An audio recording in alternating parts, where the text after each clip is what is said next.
Hi అండి, అందరికీ నమస్తే. నేను మీ ప్రియ. మన ఏసీహెచ్ ముచ్చట్లకి స్వాగతం. ఈరోజు మన వీడియోలో టాపిక్ వచ్చేసి మన స్కూల్లోని వసంత పంచమి వేడుకలు అయితే ఘనంగా జరిపించామండి. అవన్నీ కూడా మీకు షేర్ చేస్తాను.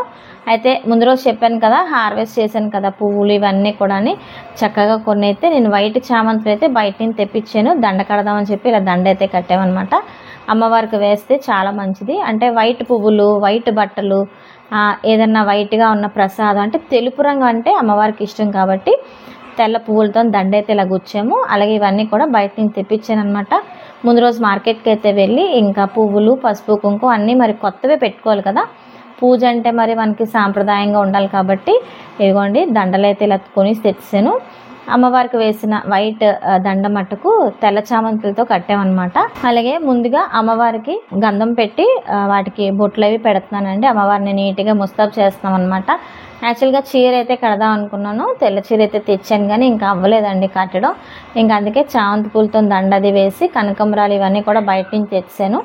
సో అవన్నీ కూడా అలంకరిస్తాం అనమాట అమ్మవారికి. ఇంకా స్టాఫ్ అందరూ వచ్చేసారు. అయితే సామూహిక అక్షరాభ్యాసాలు చేద్దామని చెప్పి ముందు రోజు అనౌన్స్ చేసాము పిల్లలందరికీ కూడా. అలాగే వారితో పాటు అంటే కొత్తగా ఎవరైతే అక్షరాభ్యాసం చేసుకుంటున్నారో వారితో పాటు మన స్కూల్లో చిన్నారులు కూడా చక్కగా పూజ చేయించాలి, వాళ్ళ చేతుల మీదుగా పూజ అయితే జరిపించాలని చెప్పి ముందుగానే పంతులు గారితో మాట్లాడడం జరిగింది. దాని ప్రకారం ముందుగా మనం పేరెంట్స్కి కూడా ఇన్ఫామ్ చేసాం. ఇలా సరస్వతి పూజ అయితే చేయించాలనుకుంటున్నాం. పిల్లలందరూ కూడా చక్కగా పసుపు, కుంకాలు, పువ్వులు, ప్రసాదాలతో చక్కగా రెడీ అయిపోయి వచ్చేసారనమాట. ఇదిగోండి ఇవన్నీ కూడా మేము ఇలా అరేంజ్ చేసుకున్నాము. చూస్తున్నారు కదా, మంచిగా గంధం బొట్లు పెట్టి దాని మీద కుంకుమ అద్ది పూజకైతే సిద్ధం చేసేసాం అనమాట. అయితే ముందుగా ప్రసాదం ఇవన్నీ కూడా చేసాం కదండి, చూపించాను కదా. వీటితో పాటు పుస్తకాలు, పెన్నులు, పిల్లలకి కావాల్సిన పెన్సిల్స్, అలాగే పూజ చేసుకోవడానికి యంత్రాలు కూడా తెచ్చేసాం అనమాట. ముందు రోజే వెళ్ళి పిల్లలు చూడండి చక్కగా ఎంత నిష్ఠగా చక్కగా కూర్చున్నారో. వారు తెచ్చుకున్న ఐటమ్స్ అంటే సామాన్లు అవ్వచ్చు, అదే పూజ సామాన్లు అండి, అవన్నీ కూడా చక్కగా నీట్గా ముందుని పెట్టుకొని పూజకైతే రెడీ అయిపోయారు. అయితే ఇంకా పంతులు గారు వచ్చారు. ముందుగా మనకేంటంటే గణపతి పూజతో స్టార్ట్ అవుతుంది కదా, ఏ పూజ అయినా సరే దానికోసం వినాయకుడిని రెడీ చేస్తున్నారనమాట. అలాగే మా జ్యోత్స్న వీళ్ళందరికీ బొట్లు అయితే పెడుతున్నారండి. మనం పూజ చేసుకున్నామంటే ఖచ్చితంగా మన మొహానికి చిన్నపిల్లలు అవ్వచ్చు, పెద్దవాళ్ళు అవ్వచ్చు, ముందుగా బొట్లు అయితే పెట్టుకోవాలి కదా. అయితే ఇంకంతా రెడీ అయిపోయారండి. పంతులు గారు కూడా వచ్చేసారు కదా. ముందు దీపారాధన అయితే స్టార్ట్ చేస్తాం కదా, దీపం పెట్టుకొని దీపానికి కొంచెం అక్షింతలు వేసి దండం పెట్టుకొని మనస్ఫూర్తిగా పూజ అయితే స్టార్ట్ చేస్తాం అనమాట. పూజ అయితే స్టార్ట్ అయిపోయింది, ఎందుకంటే పంచం అనేది ఇంకా 10:15 వరకే ఉంటుంది అని చెప్పి పూజ కొంచెం ఎర్లీగా స్టార్ట్ చేసాము. ఇంకొకరుగా వచ్చి దీపం అయితే పెట్టారండి. చాలా ఎక్కువ దీపాలే పెట్టామన్నమాట. అందరి చేతుల మీద ఒక్కొక్క ఒత్తి వెలిగించాలని చెప్పి ఇలా అరేంజ్ చేసాము. ఇంకా పేరెంట్స్ వస్తున్నారు, ఇంకా పిల్లలు అందరూ కూడా ఇంకా పూజకి సిద్ధమైపోయారు కదా. ఇంకా పూజ అయితే స్టార్ట్ అవుతుంది కదండి. ఇంకా గోత్రనామాలు ఇవన్నీ కూడా తీసుకొని పంతులు గారు చదువుతారన్నారు. ఇంకా మన స్టాఫ్ వెళ్ళి అవన్నీ కూడా డీటెయిల్స్ తీసుకొని రాసుకుంటున్నారనమాట. చూస్తున్నారు కదా ఎంతమంది జనాలు వస్తారని అయితే ఎక్స్పెక్ట్ చేయలేదు. చూస్తున్నారు కదండి, ఈ యంత్రం అయితే తీసుకొచ్చామన్నమాట. సరస్వతీదేవి యంత్రం ఇది. అలాగే ఒక పక్క వచ్చేసి యంత్రం ఉంటుంది, ఇంకో పక్క వచ్చేసి మంత్రం ఉంటుందన్నమాట. సో అది నాకు బాగా నచ్చింది, అందుకే ఇది ఇలా తీసుకొచ్చాను.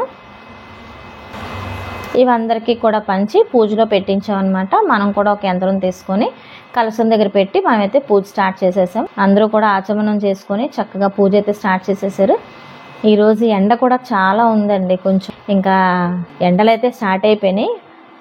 చూస్తున్నారు కదండి చక్కగా ఎంత నిష్ఠగా అందరూ కలిసి ఇలా పూజ చేసుకోవడం చాలా ఆనందంగా ఉంది నాకైతే.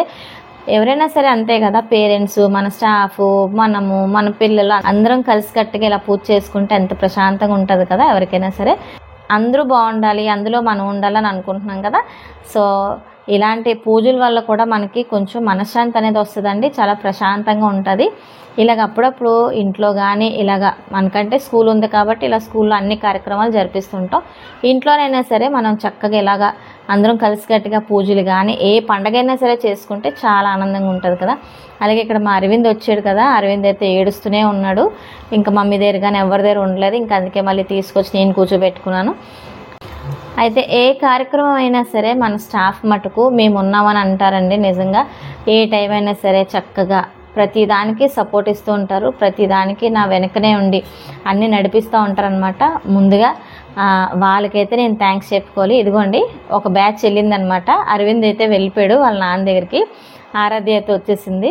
ఇద్దరిని పడుకోబెట్టి వచ్చాము. ఆయన ఈ మంత్రాలకి వాటికి లేచిపోయారు అనమాట ఇద్దరు కూడా.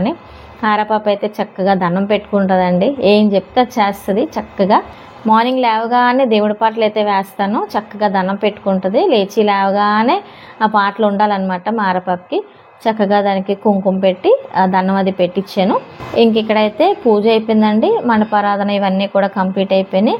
అక్షరాభ్యాసంకి మనకి సమయం అయితే వచ్చిందనమాట.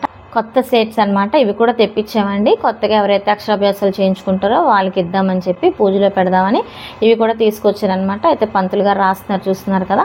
ఓం నమః శివాయ సిద్ధాయ నమః అని చెప్పి వారందరికీ చెప్పి అందరి చేతుల మీదుగా రాయించారు. చక్కగా పంతులు గారు చెప్పడంతో మన పేరెంట్స్ అందరూ కూడా కొత్తగా ఎవరైతే అక్షరాభ్యాసాలు చేయించుకుంటున్నారో వాళ్ళు ఇలా రాయించుకున్నారనమాట. రాయించి చక్కగా దండం అయితే పెట్టుకున్నారు. పుస్తకధారిణి హంసవాహన వాయుక్త. సో ఇక్కడ చూస్తున్నారు కదండి, పూజ అయితే ఇంక ఎండింగ్కి వచ్చేసింది అనమాట. ఇంకా ప్రదక్షిణాలు చేసుకున్నాం, ఎవరున్న చోట్ల వాళ్ళే చక్కగా ప్రదక్షిణాలు చేసిన తర్వాత ప్రసాదాలు అయితే మేము పంచుతున్నాం పక్క నుంచి అందరికీ కూడా. చేసిన రవ్వ లడ్డూలు అన్నీ కూడా. ఇంకా ఈయన వచ్చేసి బీజాక్షరాలు అయితే రాస్తున్నారండి. వసుకొమ్ములు కూడా దేవుడి దగ్గర పెట్టామన్నమాట. వసుకొమ్ములతోని చిన్నపిల్లలందరికీ కూడా బీజాక్షరాలు అనేది ఈయన రాస్తున్నారనమాట. చూస్తున్నారు కదా చక్కగా. సో ఇంకా మా పూజ అంతా ఇలా అయిందండి. చాలా హ్యాపీ అనిపించింది. అందరం కలిసికట్టుగా ఇలా పూజ చేసుకోవడం అనేది చాలా మంచి విశేషం అని చెప్పొచ్చు. ఎప్పుడు కూడా వసంత పంచమి అనేది ఇలాగే సెలబ్రేట్ చేసుకుంటూ ఉంటాం. అయితే ఎప్పుడు స్కూల్లో చేస్తాము, ఈసారి మరి సామూహిక అక్షరాభ్యాసాలు ఇవన్నీ పెట్టుకున్నాం కాబట్టి మన ఆపోజిట్లోనే గ్రౌండ్ ఉంటుంది అనమాట. అక్కడ అరేంజ్ చేసుకున్నాం ఇవన్నీ కూడా కలిపి. అయితే పూజని చూశారు కదండి. సో ఈ ప్రోగ్రామ్ అనేది ఇలా మంచిగా జరిగింది కదండి. దానికోసం అయితే మా స్టాఫ్కి అలాగే పేరెంట్స్కి మా చిన్నారులకు కూడా థ్యాంక్స్ చెప్పుకోవాలండి. ఎందుకంటే క్రమశిక్షణగా చక్కగా మాట విని హ్యాపీగా ఇంత పూజ అనేది సక్సెస్ చేశారు కదా. సో మరొకసారి ఈ వీడియో ద్వారా మీ అందరికీ కూడా నేను మరీ థ్యాంక్స్ చెప్పుకుంటున్నానండి. మరొక మంచి వీడియోతో మీ ముందుకు వస్తాను. అంతవరకు మరి నేను సెలవు తీసుకుంటానండి. సమస్తలోక సుఖినో భవంతు.